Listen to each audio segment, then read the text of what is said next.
अब बेटे जो हमें डिस्कस करना ना वो बेसिकली हमें डिस्कस करना है Bohr model of an atom. ठीक है, Bohr model of an atom. Okay, तो इसको डिस्कस करने से पहले ना हमें क्या चाहिए, हमें ना कुछ छोटी छोटी बेसिक टर्म्स चाहिए।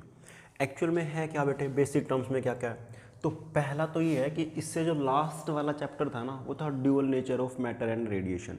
तो अगर वो dual nature of matter and radiation होता ना तो मेरे लिए तो हमें ये चैप्टर आसानी से समझ में आ जाता बेटे। ठीक है, तो ध्यान से सुन बेटे, उस चैप्टर के अंदर ना आपको बताया गया है कि आपके पास ना दो चीज़ें होती हैं। एक तो क्या होता है बेटे, मैटर होता है, और दूसरा क्या होता है बेटे, रेडिएशन होता है। ओके, पहला तो है मैटर और दूसरा क्या है, रेडिएशन है। अब जो मैटर की बात कर रहा है, मैटर में वो बात कर रहा है बेटे किसकी, इलेक्ट्रॉन की, प्रोटॉन की, न्यूट्रॉन की। ठीक है, सिमिलरली जो रेडिएशन की बात कर रहा है बेटे वो किसकी बात कर रहा है, वो कर रहा है वेव की बात। ओके, अब ध्यान से सुन, ये सारे के सारे क्या हैं, ये पार्टिकल्स हैं, सारे के सारे क्या हैं बेटे, ये पार्टिकल्स हैं। सिमिलरली ये वेव क्या बेटे, एक तरह से एनर्जी है। क्या है, एनर्जी है। तो अगर मैं इस इलेक्ट्रॉन, प्रोटॉन और न्यूट्रॉन अगर एक पार्टिकल हैं तो पार्टिकल की जो प्रॉपर्टी होती है क्या क्या होती है बेटे, याद करो, मोमेंटम होता है, उसका प्रॉपर्टी होता है ना मोमेंटम, जिसको मैं स्मॉल पी से लिख देता हूँ। सिमिलरली जो वेव होता है, वेव की क्या क्या प्रॉपर्टी होती है बेटे, वेव की प्रॉपर्टी होती है लैम्डा, वेव लेंथ उसका, फ्रिक्वेंसी। ठीक है, इस तरह से क्या है, ये किन की प्रॉपर्टी है बेसिकली बेटे, ये वेव की प्रॉपर्टी है। ओके, रेडिएशन है बेटे, कौन से वाला नहीं आ रहा, तो इस रेडिएशन का मतलब ये है बेटे एक तरह से एनर्जी है। ये वेव मतलब एनर्जी ही होता है। ठीक है, एनर्जी। ओके, तो वेव का क्या प्रॉपर्टी है बेटे, लैम्डा, और ये है।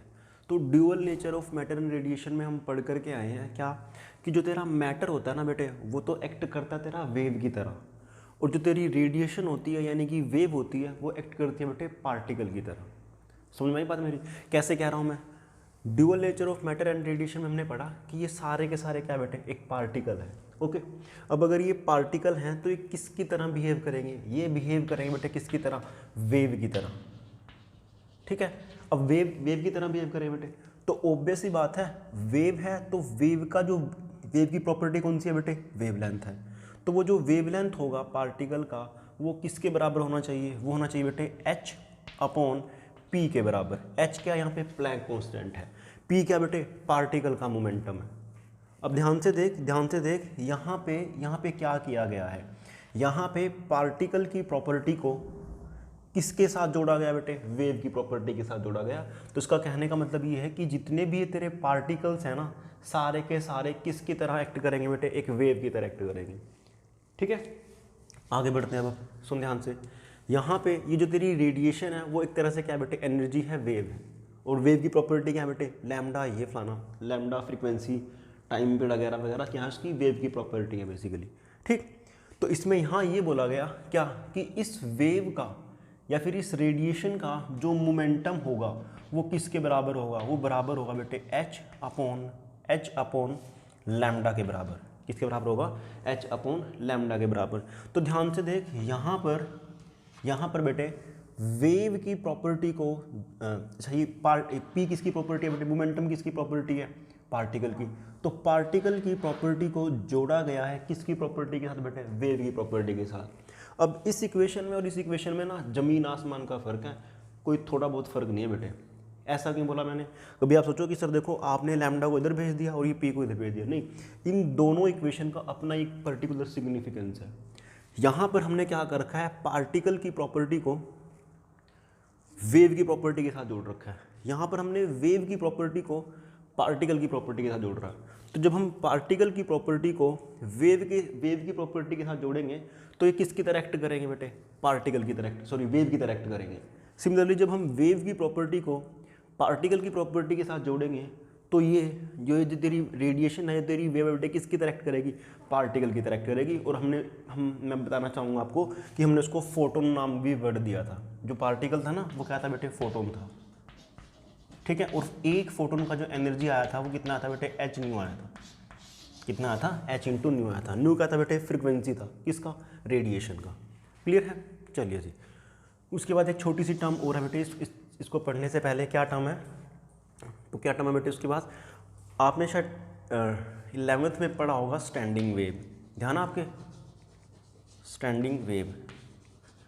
अब स्टैंडिंग वेव क्या है, आप क्या करते थे बेटे, याद करो कि आप ना एक ऐसे रस्सी ले लेते थे, एक स्ट्रिंग ले लेते थे इस तरह से, ठीक है, उसको ऑसिलेट करते थे, तो वो स्ट्रिंग क्या करती थी बेटे, कुछ इस तरह से, मतलब यहाँ से रिफ्लेक्ट होती थी, रिफ्लेक्ट होने के बाद वो वापस से सेम पाथ पे ऐसे, मतलब नोड एंटी नोड बनना, वो इस तरह से फलाना ढिमकाना, तो इसमें चलता रहता था बेटे सारी। तो ध्यान से सुन, स्टैंडिंग वेव की खास बात ये होती थी, क्या खास बात है बेटे, अगर तो उसकी इक्वेशन लिखना चाहे तो होती थी, याद कर थोड़ा सा, 2a साइन ऑफ के x into cos of omega T, अगर तुझे थोड़ा बहुत ध्यान है तो, ओके, 2o, ओके। तो ये जो टर्म थी उसकी, ये जो टर्म थी बेटे, ये क्या थी, ये उसका पूरा एम्पलीट्यूड था, और ये टर्म किसको रिप्रेजेंट करती थी बेटे, उसके फेज को रिप्रेजेंट कर रही थी, ओके। अब इस स्टैंडिंग वेव की खास बात ये थी बेटे कि यहाँ से एनर्जी चलती थी, रिफ्लेक्ट होकर के वापस, मतलब एक दायरे के अंदर फिक्स थी, एनर्जी का आगे की तरफ ट्रैवल नहीं हो रहा था, जबकि वेव का मतलब क्या है कि एनर्जी का एक पॉइंट से दूसरे पॉइंट तक ट्रैवल हो जाना, ठीक है, उसी को हम वेव बोलते हैं बेटे बेसिकली। तो ध्यान से सुन, स्टैंडिंग वेव के अंदर जो एनर्जी थी ना, वो केवल दो कन्फाइंड, दो इनके बीच में आ जाएगी, मतलब या फिर जैसे दो तेरे क्या बन रहे हैं, नोड्स बन रहे हैं, तो एनर्जी हमेशा इनके बीच में रहने वाली है, आगे की तरफ नहीं ट्रैवल होगी, वो आगे की तरफ ट्रांसफर नहीं होगी वो, ठीक है। इसी को अपन क्या बोलते हैं बेटे, स्टैंडिंग वेव बोल देते हैं, ठीक। थर्ड जो तेरे लिए टर्म है वो क्या बेटे, एंगुलर मोमेंटम है। क्या है थर्ड टर्म तेरे लिए, एंगुलर मोमेंटम है। तो मैं इसको रब कर देता हूँ यहाँ से,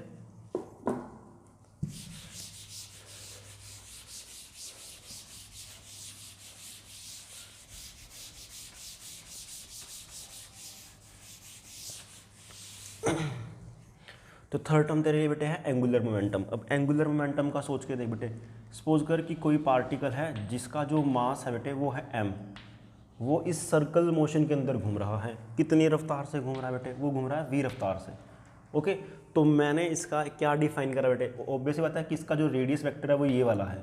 तो आप याद करो क्या, कि आपने एंगुलर मोमेंटम को लिखा था L से, वो किसके बराबर आया था बेटे, वो आया था R क्रॉस P के बराबर, ध्यान आप लोगों के।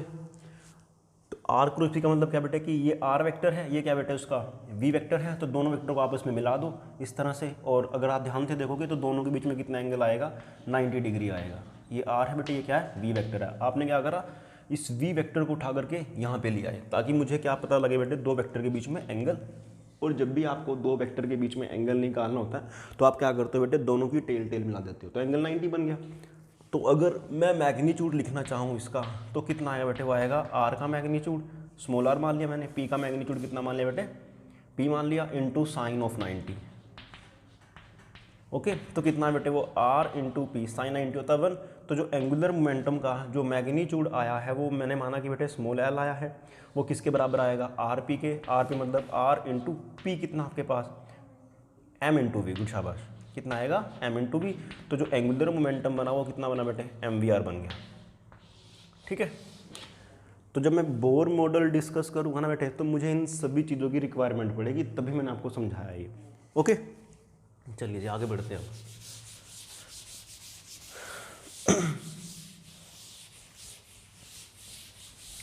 जो रदरफोर्ड था बेटे, एक्चुअली जो बोर था ना बेटे, उसने ना अपने एटम जब उसने डिस्कस करा तो उसने डिफरेंट पास्टुलेट्स दिए थे। पास्टुलेट मतलब उसने ये नेम बनाए थे कि कुछ इस तरह से हो रहा है। उसने एक्सपेरिमेंट करे, डिफरेंट एक्सपेरिमेंट करे, उन एक्सपेरिमेंट से ऑब्जर्वेशन करके उसने अपनी तरफ से क्या बनाया बेटे, पास्टुलेट्स बनाए, ठीक है। ऐसे नहीं कि बोल दे भी मानना पड़ेगा, नहीं, उसने उनका प्रूफ भी दिया था बेसिकली, ओके। तो ध्यान से सुन बेटे, क्या है उसने ये बोला बेटे कि जो रदरफोर्ड बोल रहा था ना, रदरफोर्ड ये बोल रहा था कि जो इलेक्ट्रॉन है वो न्यूक्लियस के चारों तरफ किसी भी रेडियस में घूम सकते हैं। बात समझ में आई या नहीं आई, किसी भी रेडियस में घूम सकते हैं। किसी भी रेडियस में घूमने मतलब क्या है कि मान ले कुछ भी रेडियस मान लूँगा मैं, ठीक है, किसी भी रेडियस, कोई भी रेडियस हो सकता है। फिर बाद में मैंने बताया था आपको कि अगर ये चार्ज पार्टिकल है तो ये सेंटर की तरफ घूम, मतलब सर्कुलर मोशन में घूम रहा है, तो इसके पास क्या बेटे, सेंट्रीपिटल एक्सेलरेशन है। तो जब भी कोई चार्ज पार्टिकल होता है अगर वो एक्सेलरेट करेगा ना तो डेफिनेटली वो रेडिएशन एमिट करेगा। रेडिएशन एमिट करने का मतलब क्या है कि अपनी एनर्जी लूज़ करेगा, एनर्जी लूज़ करेगा तो धीरे धीरे इसका रेडियस कम होगा कम होगा कम होगा और एंड में आकर के वो न्यूक्लियस में गिर जाएगा। मैंने आपको इस तरह से बताया था और वो बेसिकली लिमिटेशन भी बना था कि इसका Rutherford model of an atom का। ओके, तो ये बोलता है कि बेटे उसका जो अच्छा यहाँ पे क्या है, यहाँ पे क्या बेटे कि सपोज कर इसका रेडियस कितना माना बेटे, मैंने r मान लिया, ठीक है। इसका जो रफ्तार है वो कितना बेटे v है। तो जब भी कोई चीज़ सर्कुलर मोशन में घूमती है, इस तरह से घूमती है बेटे, तो सर्कुलर मोशन में जब आप घूमोगे ना तो ऑब्वियस सी बात है बेटे कि आपके ऊपर बाहर की तरफ एक फोर्स लगता है। कितना फोर्स लगता है? वो लगता है बेटे mv²/r। इस फोर्स को हम क्या बोलते हैं? सेंट्रीफ्यूगल फोर्स बोलते हैं। आपने भी इस चीज़ को एक्सपीरियंस किया होगा कि जब आप सर्कुलर मोशन में घूमते हो ना तो आपके ऊपर बाहर की तरफ एक फोर्स लगता है। वो फोर्स कौन सा है बेटे? सेंट्रीफ्यूगल फोर्स है। अब इस सेंट्रीफ्यूगल फोर्स को कौन बैलेंस आउट कर रहा है? कौन बैलेंस आउट कर रहा है बेटे? वो कर रहा है इलेक्ट्रोस्टैटिक फोर्स। सपोज कर कि इसके ऊपर चार्ज है Ze, ये न्यूक्लियस है तेरा, न्यूक्लियस के ऊपर चार्ज होना चाहिए Ze। Z क्या उसका एटॉमिक नंबर, E क्या बेटे जितना चार्ज ऑन सिंगल प्रोटॉन, तो टोटल चार्ज कितना बनेगा? Z × E बनेगा, ठीक है। तो जो उसने पहला पास्टुलेट दिया, पहला पास्टुलेट उसने यही दिया क्या कि जो ये इलेक्ट्रोस्टैटिक फोर्स है ना बेटे, इलेक्ट्रोस्टैटिक फोर्स है F(E) है, वो किसको बैलेंस आउट कर रहा है? वो सेंट्रीफ्यूगल फोर्स को बैलेंस आउट कर रहा है। तो इलेक्ट्रोस्टैटिक फोर्स किधर लग रहा है बेटे? अंदर की तरफ। क्यों? क्योंकि ये पॉजिटिव चार्ज है, ये नेगेटिव, उसको खींचेगा। इलेक्ट्रॉन के ऊपर कौन सा फोर्स लग रहा है बेटे? बाहर की तरफ। कौन सा? सेंट्रीफ्यूगल। तो ये दोनों के दोनों फोर्स क्या करेंगे? आपस में एक दूसरे को बैलेंस आउट करेंगे। तो कैसे बैलेंस आउट करें बेटे? ध्यान सुन। अगर मैं इलेक्ट्रोस्टैटिक फोर्स लिखना चाहता हूँ तो याद कर, दो चार्ज पार्टिकल के बीच में फोर्स होता है कि Q1 Q2 divide by r²। तो इलेक्ट्रोस्टैटिक फोर्स कितना बनेगा यहाँ पे? वो बनेगा कि Q1 कितना बेटे इसके ऊपर? Ze है ना, Ze। इलेक्ट्रॉन के ऊपर कितना चार्ज है बेटे? e डिवाइड बाय में r²। किसके बराबर है बेटे? सेंट्रीफ्यूगल फोर्स कितना? mv²/r। ओके, तो पहला पास्टुलेट उसका यही था, ऐसा मान करके चल क्या कि जो इलेक्ट्रोस्टैटिक फोर्स है ना वो सेंट्रीफ्यूगल फोर्स को बैलेंस आउट करेगा जब इलेक्ट्रॉन उसके चारों तरफ घूमेगा। ओके, दूसरा उसने ये बोला बेटे क्या, उसने ये बोला कि इलेक्ट्रॉन किसी भी रेडियस में नहीं घूमेगा, नहीं घूमेगा किसी भी रेडियस में। वो पर्टिकुलरली ना फिक्स ऑर्बिट्स मतलब फिक्स रेडियस के अंदर घूमेगा और उस फिक्स मतलब जो इलेक्ट्रॉन है बेटे वो किसी भी रेडियस में नहीं घूमेगा। वो बेसिकली पर्टिकुलर सर्कल के रेडियस में घूमेगा और उस सर्कल को हम क्या बोलेंगे बेटे? ऑर्बिट बोलेंगे। क्या बोलेंगे? ऑर्बिट। अब जो भी ऑर्बिट या फिर जो भी सर्कल या जो भी रेडियस जो इलेक्ट्रॉन ट्रेस कर रहा है ना, अगर वो ये वाली कंडीशन सेटिस्फाई करता है, कौन सी वाली कंडीशन बेटे?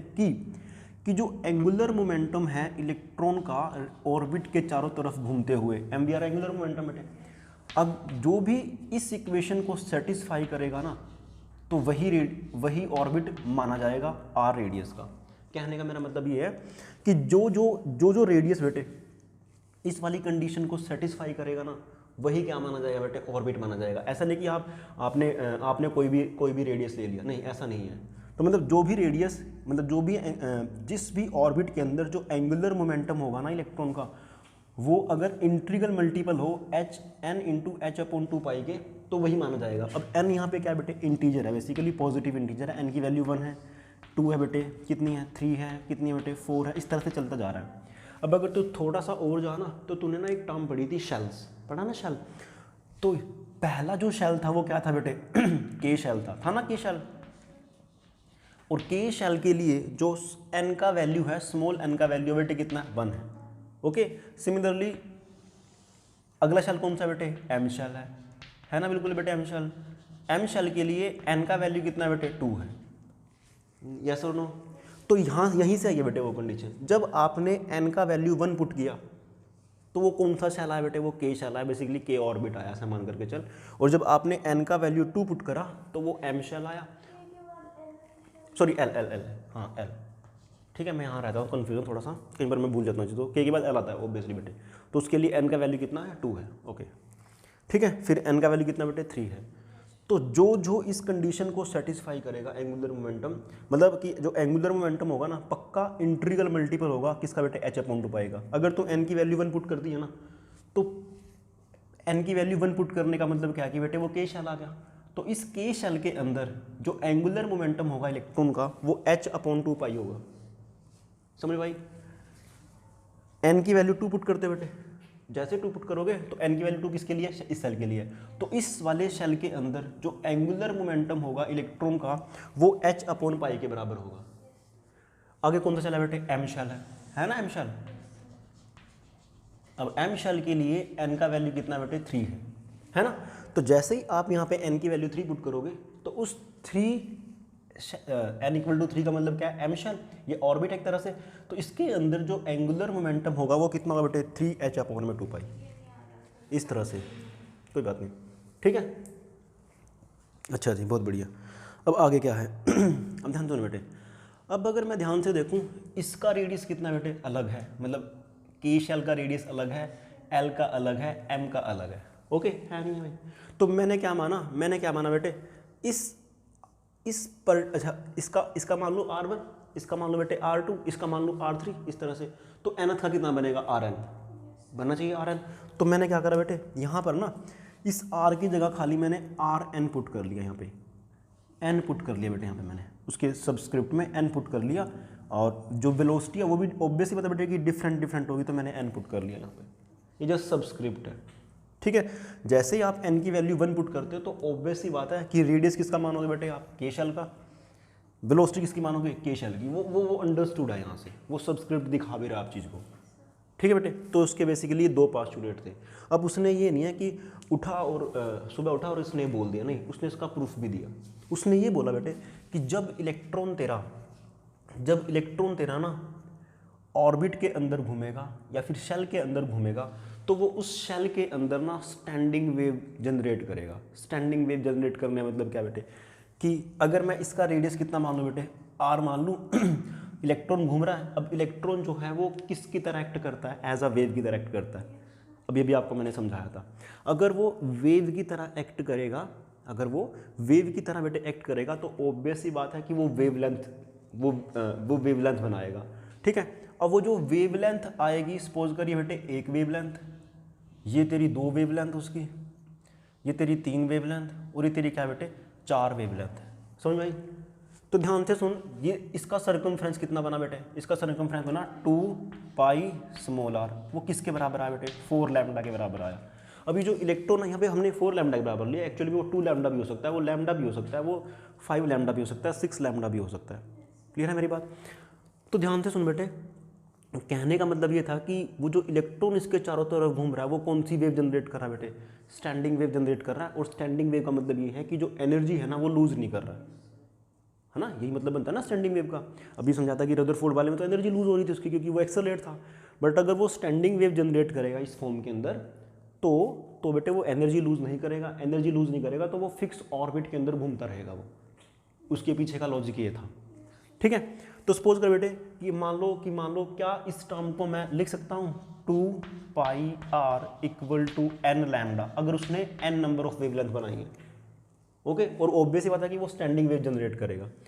अभी भी तेरे को मैंने समझाया था कि 2πr = n, लैम्डा कितना होता है जब किसी पार्टिकल का, समझा था ना मैंने, लैम्डा बराबर किसके आया था अभी, h/p के बराबर आया था। p किसका प्रॉपर्टी था, पार्टिकल का।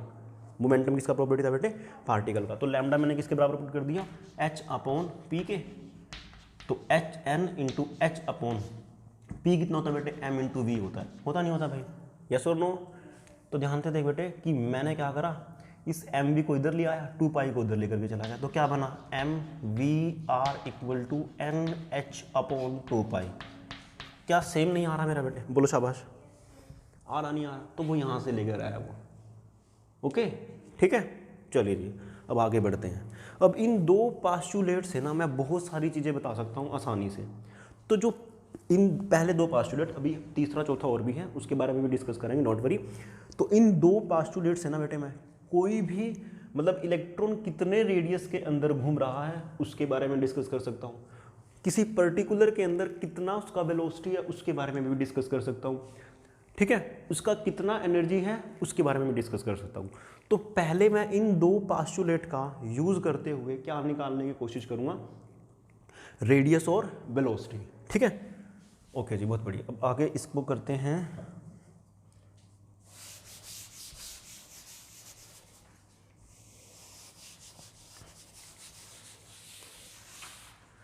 तो मैंने बेटा इसको यहाँ पे लिख लिया है, पहली इक्वेशन को, पहली जो इक्वेशन आई थी ना, पहली जो इक्वेशन आई थी आपके पास वो आई थी K Z E square, K Z E into E divide by में आर एन का whole square equal to M V N square divide by में बेटे आर एन। ओके, तो ये हम कर चुके हैं। दूसरी इक्वेशन क्या थी मेरे पास? दूसरी इक्वेशन थी बेटे क्या हुआ, वो थी ये वाली M V N R N equal to, इसके बराबर आता बेटे एन एच अपॉन 2 पाई के बराबर आया था। ठीक है, चलिए जी।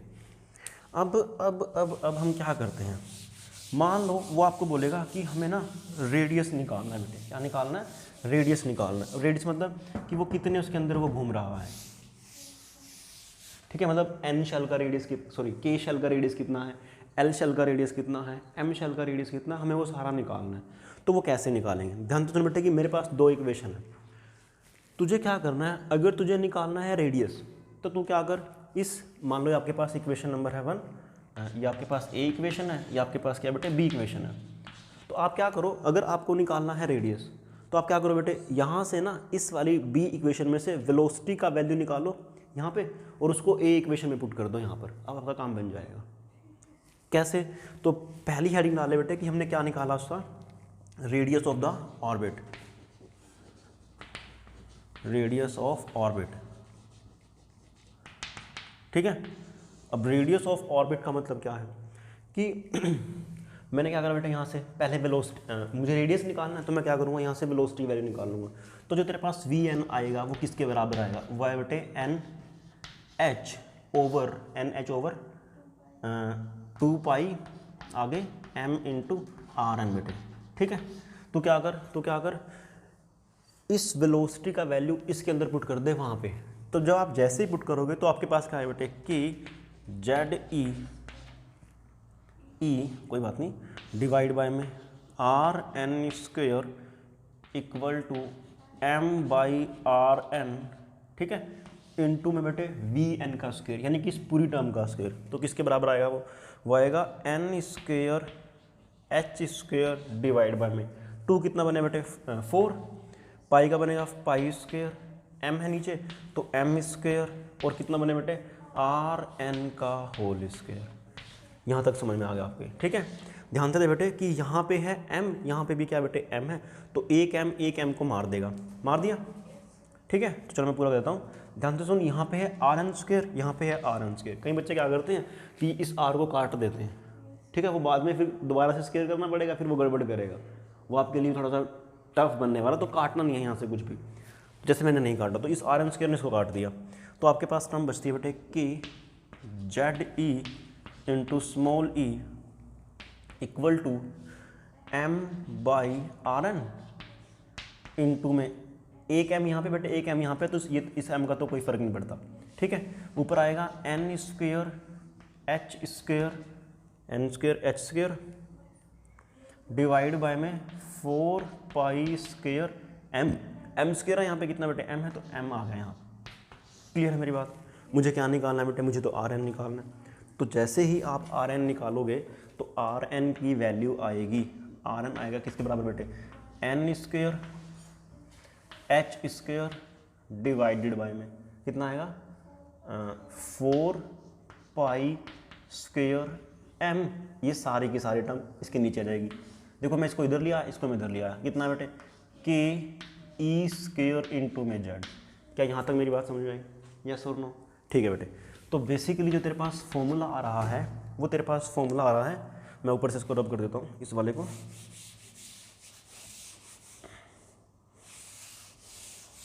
ठीक है, तो जो तेरे पास आर एन का फॉर्मूला आ रहा है, आर एन का मतलब क्या है कि पहले वाले ऑर्बिट का रेडियस, दूसरे वाले ऑर्बिट का रेडियस, तीसरे वाले ऑर्बिट का रेडियस, वो किसके बराबर आ रहा है, वो आ रहा है बेटे एच स्क्वेयर डिवाइडेड बाय में एच स्क्वेयर इंटू में एन स्क्वेयर डिवाइड बाय बेटे कितना आ रहा है 4 पाई स्क्वेयर एम इंटू के ई स्क्वेयर इंटू में जेड।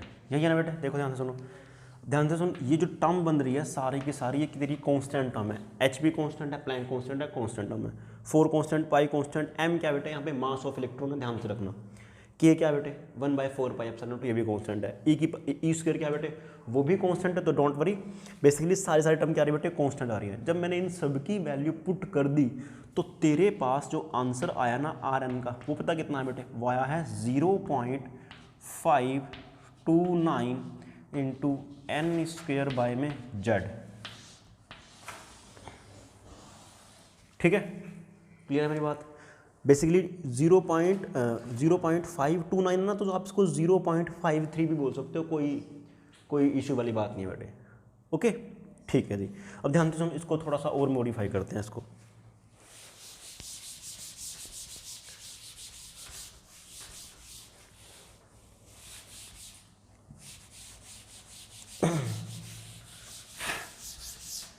जानते बेटे कि मान लो ज़्यादातर जो मॉडल आपको एक्सप्लेन करे गए थे ना बेटे वो हाइड्रोजन एटम के एक्सप्लेन करे गए थे। ठीक है, हालांकि ये चीज़ सभी के लिए लगभग वैलिड है, बट फिर भी हमने जो ज़्यादातर जो मॉडल एक्सप्लेन हुए थे वो हाइड्रोजन एटम के लिए होते।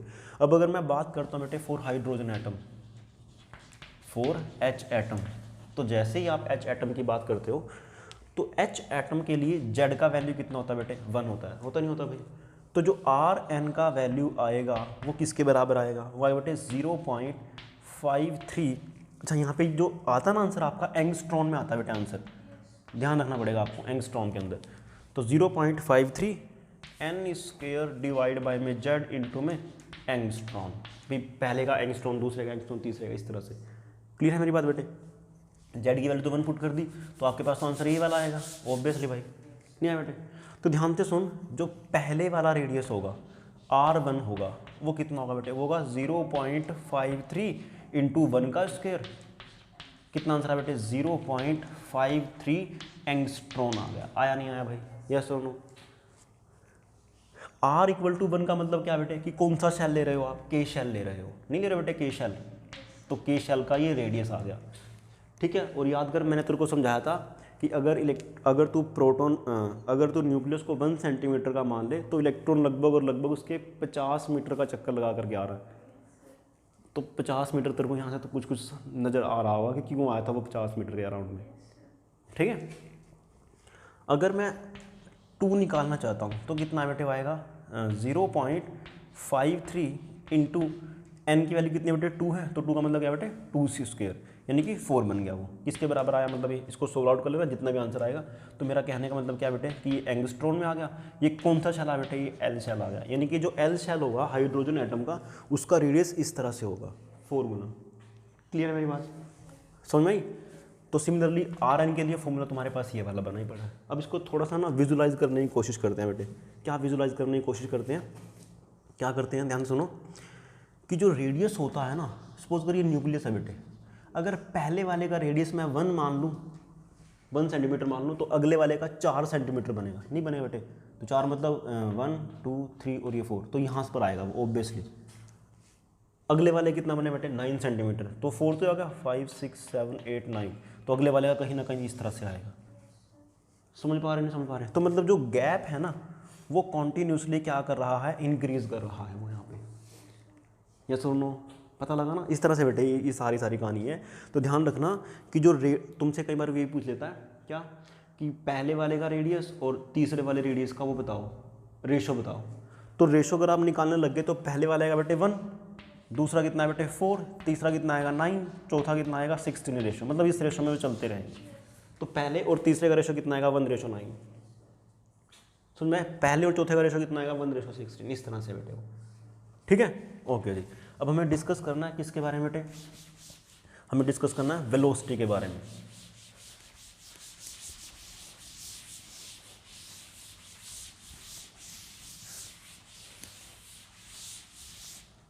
वेलोसिटी मतलब कि किसी पर्टिकुलर ऑर्बिट के अंदर या किसी पर्टिकुलर शेल के अंदर कितना वेलोसिटी आता है।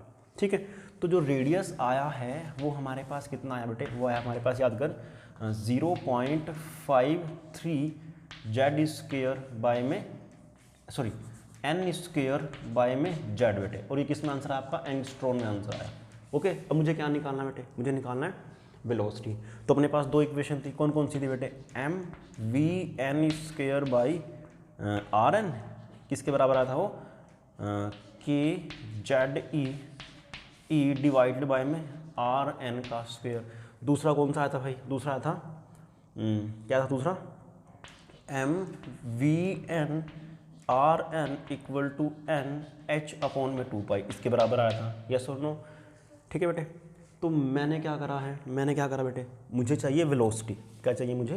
वेलोसिटी की किसी पर्टिकुलर उसके अंदर कितनी वेलोसिटी होने वाली है। ठीक है, तो अगर मुझे वेलोसिटी चाहिए तो मैं क्या करूँगा बोलो? हाँ ऑब्वियसली बेटे, मैं क्या करूँगा उसमें से आर एन की वैल्यू उठा करके इसमें पुट कर दूंगा। तो आर एन की वैल्यू कितनी आएगी यहाँ पे? आर एन की वैल्यू आएगी N H over 2 pi into में एम इंटू में वी एन। क्लियर है? इसको उठा करके कहाँ रख दे बेटे? यहाँ पे रख दे। ठीक है, अब तू आर एन को काट सकता है बेसिकली, ओब्वियस बता काट सकते बेटे आप, उसमें कोई शक वाली बात नहीं है। जैसे ही आप काटोगे तो आपके पास देखो कितना आएगा, मैं गड़बड़ ना कर दूँ कहीं पे भी, M V N square equal to बेटे ध्यान से देखो यहाँ पे आया के जेड ई इंटू में ई। ओके, यहाँ पे आर एन है, यहाँ पे कितना बेटे? आर एन स्क्वायर है, तो आर एन उधर बच जाएगा। तो इस आर एन को उठा करके मैं यहाँ रख रहा हूँ, कितना है बेटे? एन एच अपॉन इंटू में 2 पाई एम इंटू में वी एन। यहाँ तक समझ में आया नहीं आया? तो इसको मैंने एम को मैंने एम से उड़ा दिया, तो एक वी एन तेरा यहाँ पे है और यहाँ पे कितना बेटे? वी एन स्क्वायर है। तो कितना बचा यहाँ पे? वी एन किसके बराबर बच रहा है? वो बच रहा है 2 पाई गॉड के ई स्क्वायर जेड में यहाँ लिख देता हूँ बेटे मैं, बोलो आगे, अपॉन एच इंटू में एन। कोई और टर्म बच तो नहीं रही? सही है मेरा? ओबे सही है बेटे शाह। ठीक है, ध्यान से दे बेटे, ये जो टर्म है ना सारी की सारी क्या है? कांस्टेंट है, फिक्स है। क्लियर है मेरी बात? तो अगर ये टर्म सारी की सारी कांस्टेंट है तो इसका जो वैल्यू आता है वो मैंने जब वैल्यू पुट करा ना तो आंसर आया 2.18 इंटू 10 की पावर 6 जेड बाई एन। और आंसर आया तेरे पास कितना? मीटर पर सेकेंड। कितना आंसर आया बेटे? मीटर पर सेकेंड। तो ध्यान से सुन, ये 10 की पावर 6 है भाई, और 10 की पावर 6 कोई छोटी मोटी टर्म नहीं है, ये बहुत बड़ी टर्म है। ओके, तो यानी कि और स्पीड ऑफ लाइट कितनी होती है याद कर? 3 इंटू 10 की पावर 8 मीटर पर सेकंड होती है। तो उसके कंपेरेबल में है ये लगभग और लगभग, मतलब 100 गुना का फ़र्क कम है वो, बट है तो उसके कंपेरेबल में ही है।